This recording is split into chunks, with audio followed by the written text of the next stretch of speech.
Now, pretty much. I think if you want to transit and end up contra-rotating, you want to start your turn when you're about 90 off angle off nose on the bandit, because then he's going to be around here when you're. There's no way in hell that he can get his nose onto you. Anybody else see the dangerous situation setting up? Oh yeah, yeah. But I'm about to kill my lead and myself. I don't know. Yeah, I thought you belly checked and then reversed. I did, but that was pretty close right there. That's only a couple 100 feet. I think I heard that. I did see you. I saw and heard you as you were coming. I think you called that was close. Quite close. Yeah. You're just putting in some hours for your Thunderbird routine. Yeah, exactly. Yeah, exactly. The blue angles. The blue angles.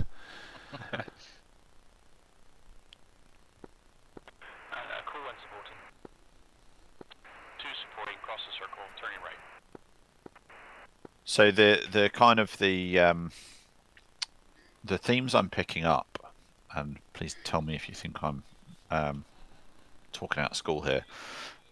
I think we can prioritize maintaining tally and visual more. Basically, most of the work that we need to do is the supporting fighter, probably unsurprisingly because we're all used to BFM. Maintaining tally and visual, prioritizing maintaining tally and visual more, and making the driving to the supporting geometry faster. Would anybody take issue with either of those things? No. Makes a lot of sense. No, I think that makes sense. Yeah.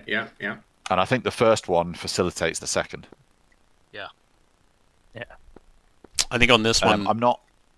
Yeah, sorry, go on. I was thinking on this one, we should have a defined parameters for the bandit for the training, to have them fly up a certain set.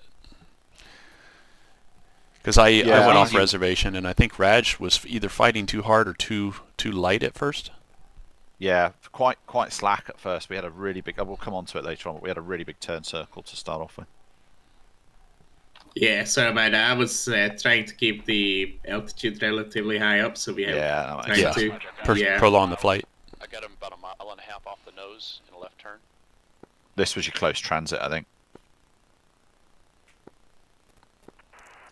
I was estimating 1.5 miles. It was right on. That's all right.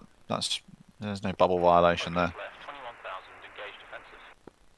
Good initial setup, perhaps a little too close to the post, but good height offset. And then you just carried on pulling them onto the nose just a little bit. So you've basically gone one circle against the bandit there. Which, maybe take a high aspect gunshot there, maybe, as the supporting fight. The only problem would be, the only danger there is if the bandit pops countermeasures and the weapon gets seduced onto the flight. Yeah, that'd be awkward, wouldn't it? Gets confused and goes, oh, there's a hot target. Yeah, so that's nice positioning there. That's looking really good, and I don't think anybody is having difficulty recognizing the turn-in queue or flying the turn-in mechanics. I didn't see anybody struggling with that at all. Yeah, I think it helped that you pointed it out to me early on today. A little bit late on that, if that is a turn-in. I don't know, I think we carried on, actually. Yeah, I was watching for movement, not for position, because it was so hard to see the aircraft. Yeah. Remember, I was at about 2.5 miles. Yeah. So all I could see was aspect change in the canopy. Fighter 1-2's overhead supporting, getting instruction from the back. Yeah, the back was really talking. Turn radius was pretty huge here. Yeah. So which kicked us out a long way to the extent to which we were struggling to maintain sight. Yeah, I was struggling to spot yourselves, and I just wanted to make sure you weren't completely lost. Essentially. So,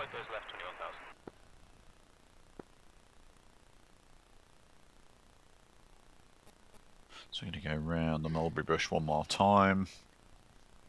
So there's a good turn-in queue. Let's see how we got on there. We got 27 versus, so a little bit too high, but in this situation where you're high, you can. Well, what's fast. I need to trade it for energy. Yeah, so you got to drive to a re-entry queue above and turn in. Yeah.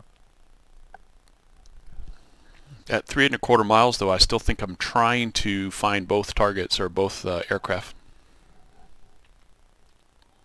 Sorry, mate, say again? Yeah. At 3¼ miles, I'm still trying to visually ID both aircraft at this point. Yeah, it's rough. Yeah. But it's about to go into where I get the sweet spot, and then I have you take over for the demo, or you take over. So I'm closing. So I called in. That's quite nice. Yeah, perhaps just a little bit too far out because now you've got a bit of a vertical overshoot problem to solve, but you managed it. I still had visual on everybody at that time. Yeah, I couldn't see you, and so I just trusted you had it and carried on.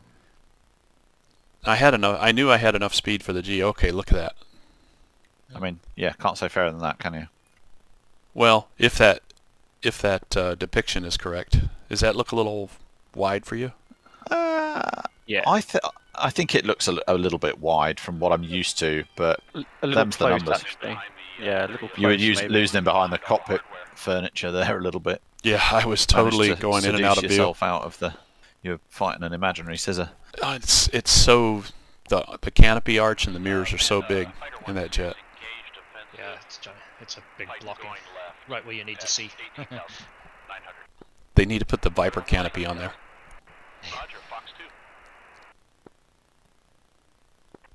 That was a little close for a Fox 2, wasn't it? You're about, a little. Yeah, you were on the arm in, I think.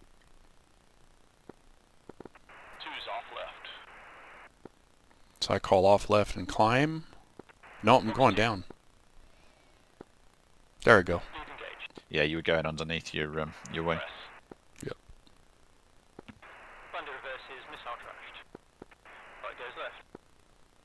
So immediately our turnout has been trashed, and that's opening up the range there, which is the other thing you've got to be wary of. Another good reason to keep it close. I will say that the Hawk definitely doesn't own the vertical. Do I want to climb and drive down? It really doesn't, does it? If I turn right, I'm going to get spit out. Yeah. Really far. Yeah. I don't know whether you heard that on the intercom there, but that was a true statement. Yeah. If I you turn now, recognise it, learning has taken place. So that's three people who've learned that lesson. Yep. That's good. Of course, I give the Bandit a straight-on shot. That's all right. That would have been pretty speculative, I think. A 9X would have eaten it up, but... Oh, yeah. A flare's call there probably wouldn't have gone amiss, but we're not really simulating that just now. So I think you're pulling it round there too hard. Yeah, I think we were anticipating a little bit less radius. Raj would kind of had the AP in and was flying around the hold a little bit. So I perceive aspect change. An Airbus, Raj. Yeah. Give him one of the tanker models. Yeah.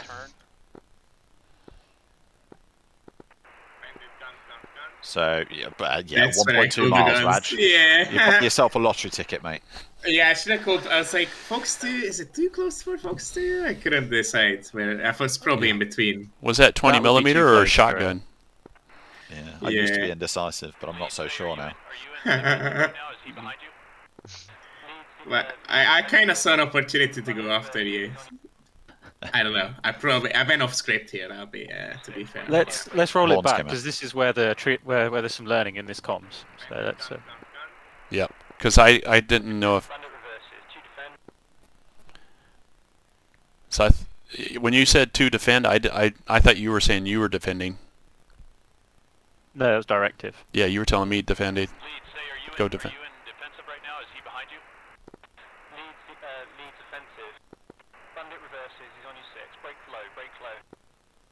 So that was me being directive again. So I realised that you didn't understand what I was saying, so I just directed you to brake low. Yeah. Yeah. No, I don't know if I'm at hang up here. I'm at like 240. So a better call here might have been, and here am I in my, little office with all the capacity in the world, obviously. But better call here probably would have been 2 brake right, Bandit, right 3 o'clock, same level, or something like that, rather than using the defend pro word. But valid equally. Lead, say, are you in defensive right now? Is he behind you? So this is the confusion. It's so interesting, isn't it, how quickly SA can just collapse because of a bit of comm. Yeah. Bandit reverses, he's on your 6. Break low, break low. 2, breaking low, visual tally. That was definitely a better call second time round. Offensive coming right. 2's transiting to the fight. Bandit ditches low. Yeah, so we got a bit wrapped up in defensive BFM here. I think that Fox 2 probably might have been enough to get the Bandit to take some sort of defensive action, but probably wouldn't have been a valid shot. That's exactly what my thinking. Yeah, no, that's exactly what I was thinking at the time. So yeah, if he shot at me, I'm off then. Cool. I took my little chance, you know. No. 2's visual, no joy. Well, hopefully that led to some learning there, so that was the intent. Yeah, I think that control zone probably is pretty good, because if you're on the Bandit's turn circle, it does put you against the, against the inner portion of that control zone. I mean, if it were narrower, it would want to be in line with the history trail, but I think a 45-degree angle there. If you imagine entering the fight from over here, you definitely consider yourself to be in the control zone at that point with a left-hand turn. Yeah, we should call that depiction the control cone. And inside of it is the control zone. The control zone. Control zone. Sounds like a Pixar movie. Tally visual. Tally visual. Tally visual. Roger, keep coming left.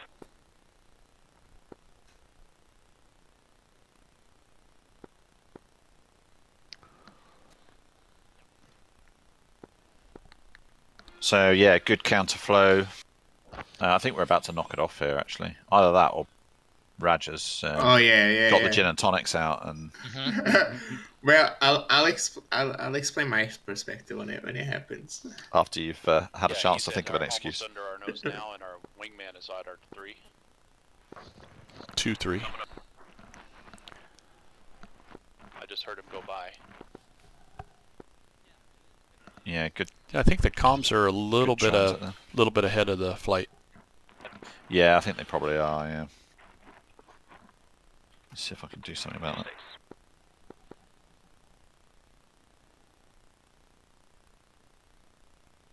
Let's try that.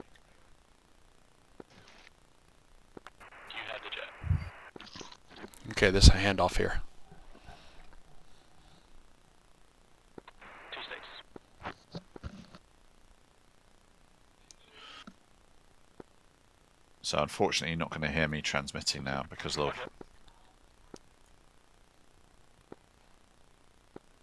So I'm putting the fight in the 3 to 9 line. That's the Bandit, and there's our wingman.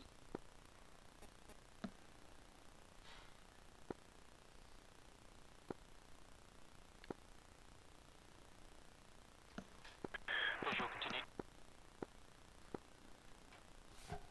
So I've got that a little bit, not as much vertical as I thought actually, and so I end up overshooting this vertical re-entry. Yeah, that's why I was reluctant to come off, because I could see you. Well, continue, but I don't think it's going to happen. Yeah, that's exactly what the the flight lead's got it all under control. And now because so this is an interesting situation. I've called in, which is fine. Okay, you're in. I'm going to continue to hold my position. I then called engaged, and Beardy's like, nah, mate. I'm in a much better position as flight lead. I reserve the right. And so we came off right here, I think. Lead engaged defensive, 17,000. Thing has no guts.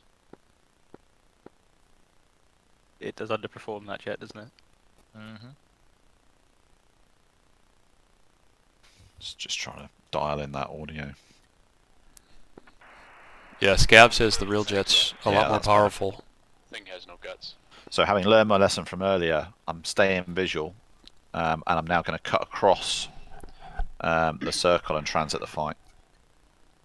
Native, go high cover. Right, okay, so that's actually further back. Possibly.